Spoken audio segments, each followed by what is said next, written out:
Hello दोस्तों, कैसे हैं आप सभी लोग। तो सीडीपी की क्लास कंटिन्यू करते हुए और क्लासेस आपको कैसी लग रही हैं कमेंट सेक्शन में ज़रूर बताएं। बाकी जिन बच्चों ने अभी थ्योरी क्लासेस नहीं देखी हैं जाकर प्लेलिस्ट में से सारी क्लासेस देख सकते हैं। और किसी भी क्वेरी और नोट्स को प्राप्त करने के लिए आप लोग व्हाट्सअप कर सकते हैं। बाकी आज आपकी ईवीएस की क्लास भी शुरू हो जाएगी, ठीक है, लास्ट तक बने रहिए।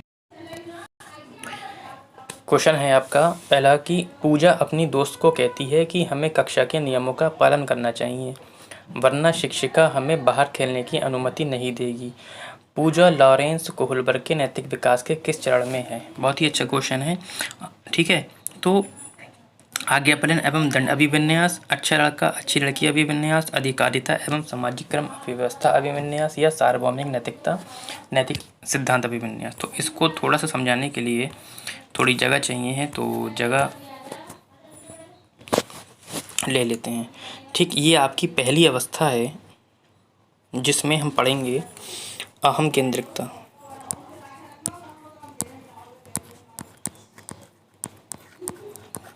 अहम केंद्रिकता, ठीक, जिसमें आ जाता है आपका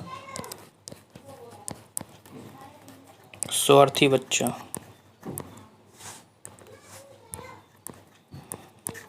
ठीक, दूसरी तरफ आपका है आपका दंड एवं अनुशासन।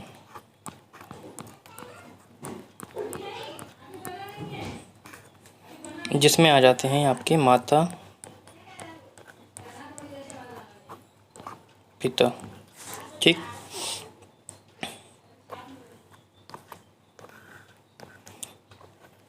ठीक है। अहम केंद्रिकता ये आपकी पहली अवस्था है और ये चलती है आपकी 3 से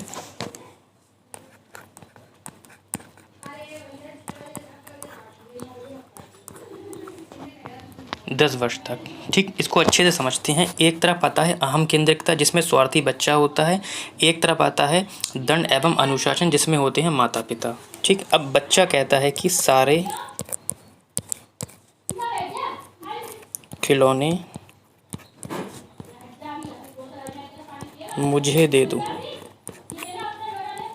ठीक, बच्चा कहता है सारे खिलौने मुझे दे दो, लेकिन माता पिता कहते हैं कि कुछ खिलौने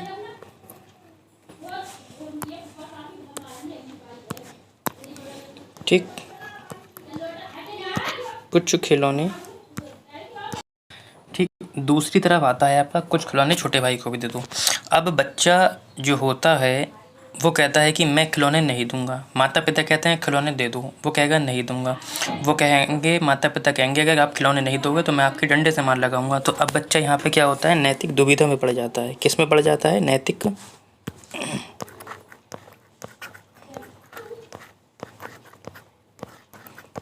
दुविधा में पड़ जाता है कि अगर मैं खिलौने नहीं दूंगा तो मुझे पिटना पड़ेगा। यही नैतिक तर्कड़ा का एक भाग होता है। तो यहाँ से जो आपका क्वेश्चन बनता है, हमसे यही पूछा है अभी, ठीक है। तो इसका जो ऑप्शन होगा वो क्या आ जाएगा, दंड एवं अनुशासन। क्योंकि ये जो होता है वो ये कह रही है, इसे मैं हटा दूँ, ठीक है, आप लोगों ने समझ लिया, ठीक, हटा देता हूँ। वो हमसे ये कह रही है, बच्ची क्या कहती है, बच्ची कहती है कि पूजा अपनी दोस्त को कहती है कि हमें कक्षा के नियमों का पालन करना चाहिए, ठीक, नहीं तो शिक्षिका हमें बाहर कर देगी। यानी कि ये दंड से निर्धारित हो रही है। और अगर आज्ञा पालन एवं दंड से निर्धारित हो रही है तो आपकी कौन सी अवस्था आएगी, पहली अवस्था आएगी। और इसके क्वेश्चन कैसे बन सकते हैं एक बार मैं ये भी बता देता हूँ, क्वेश्चन कैसे कैसे बन सकते हैं। देखो, कोहलबर्ग की वे अवस्था जिसमें नैतिकता का अभाव होता है, तो पहली ये अवस्था होगी जिसे हम पूर्व नैतिक अवस्था कहते हैं, यानी कि नैतिकता के पहले का समय। तो जिसमें नैतिकता नहीं होगी, नैतिकता बाह्य कारकों से निर्धारित की जाती है, पहली अवस्था आ जाएगी आपकी।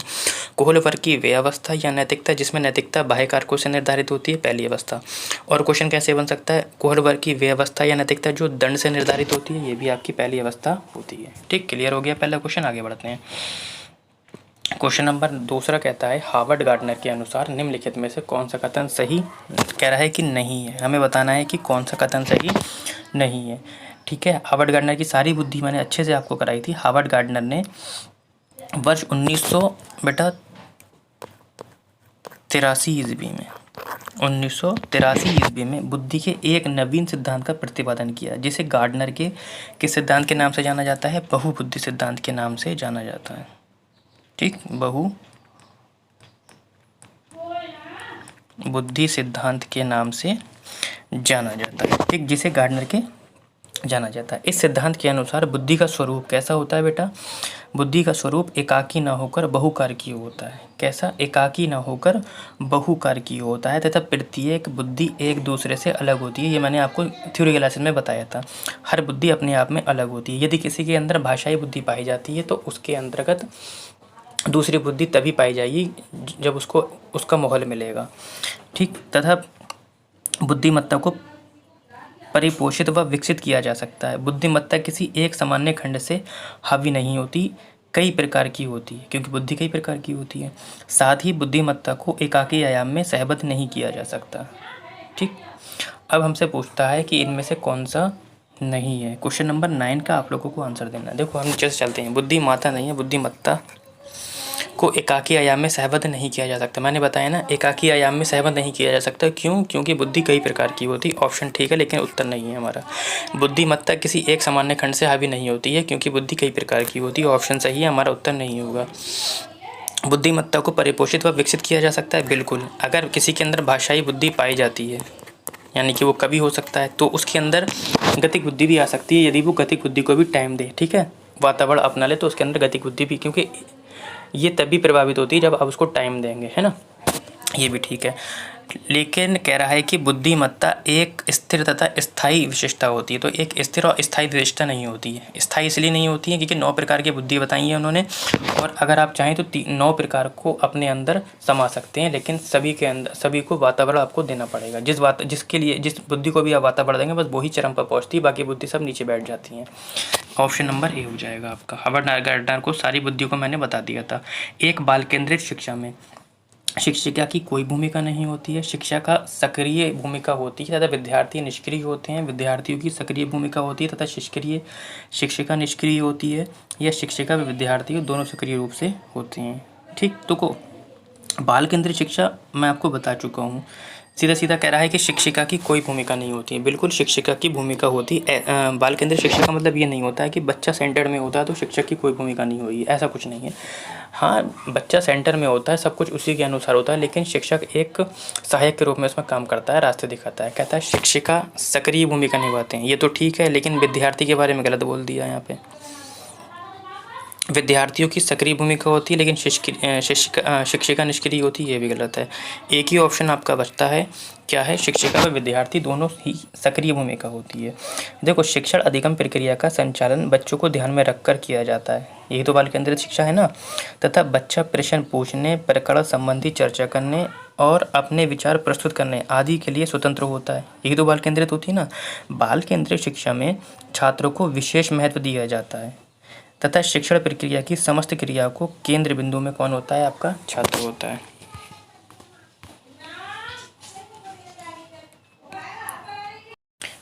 क्वेश्चन नंबर 11 कहता है कि कक्षाओं में लड़के गणित व विज्ञान में लड़कियों से कहीं बेहतर प्रदर्शन करने की क्षमता रखते हैं।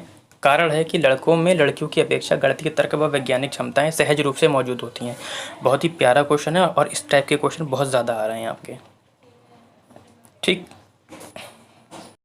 देखो, मैंने आपको बताया था इस टाइप के क्वेश्चन में आपको क्या करना है। असर्शन वाले क्वेश्चन में आपको ये करना है कि इनको कथन और कारण के हिसाब से नहीं पढ़ना है। ठीक, आपको अभी ऑप्शन के हिसाब से पढ़ना है। पहले आप ये देख लीजिए ये दोनों ऑप्शन सही लिखे हैं या गलत लिखे हैं। देखो, कक्षाओं में लड़के गणित व विज्ञान में लड़कियों से कहीं बेहतर प्रदर्शन करने की क्षमता रखते हैं, ये जेंडर वाइज से क्वेश्चन बन रहा है, यानी कि यहाँ पे लड़के को लड़कियों से बेहतर बताया जा रहा है, इसलिए ये ऑप्शन गलत है। मैंने आपको बताया था जेंडर वाइज से ठीक है, उसमें जेंडर वाइज में मैंने आपको बताया था कि अगर केवल लड़के को अच्छा कहा जा रहा है तब भी जेंडर वाइज है, केवल लड़की को अच्छा कहा रहा है ये भी क्या है? जेंडर वाइज है। दूसरा ऑप्शन है कि लड़कों में लड़कियों की अपेक्षा गणितीय तर्क व वैज्ञानिक क्षमताएं सहज रूप से मौजूद होती हैं, ये भी गलत है। केवल लड़कों की तारीफ की जा रही है, लड़कियों को बुरा कहा जा रहा है। जब भी कभी भी केवल लड़के केवल लड़कियां हों, लड़कियां बाहर का काम नहीं कर सकती, लड़कियां प्लेन नहीं उड़ा सकती, ये सब क्या है? आपका जेंडर रूढ़िवादिता है, यानी कि जेंडर वाइज है, यानी कि ये दोनों ऑप्शन गलत हैं। कह रहा है ए और आर दोनों सही हैं, ए और आर दोनों सही हैं, ए सही है, आर गलत है। हमारे दोनों ऑप्शन गलत हैं बेटा, ए और आर दोनों गलत हैं। ऑप्शन नंबर डी हो जाएगा। ठीक है, क्वेश्चन नंबर 12 कहता है कि राष्ट्रीय शिक्षा नीति 2020 किस पर जोर देती है। बहुत ही प्यारा क्वेश्चन है आपका। कहता है पाठ्यचर्या का लचीलापन, पाठ्यचर्या का मानकीकरण, पाठ्य पुस्तकों को गैर संदर्भ अभिवरण या पाठ्य पुस्तकों का रटकर याद करना।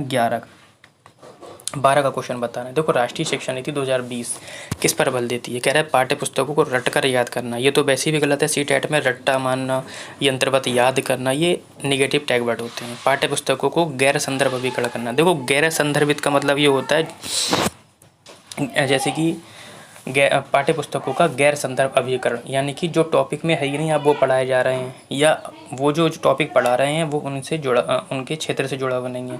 मैंने कहा था कि किसी भी चीज़ का आपको मानक नहीं बनाना है। मानक बनाएंगे वो चीज़ गलत हो जाता है। तो NCF राष्ट्रीय शिक्षा नीति 2020 पाठ्यचर्या को क्या बनाना चाहती है, लचीला बनाना चाहती है। ठीक है। राष्ट्रीय शिक्षा नीति 2020 ने 34 वर्ष पुरानी है। ये कितनी वर्ष पुरानी है? 34 वर्ष क्या है, पुरानी शिक्षा नीति। किसके स्थान पर आई है ये आई है 1986 के स्थान पर 34 वर्ष के बाद आई है। ठीक है, 1986 के स्थान पर आई है, प्रस्तावित किया गया। इस शिक्षा नीति का गठन वर्ष 2017 में किसके अध्यक्षता में किया गया है? डॉक्टर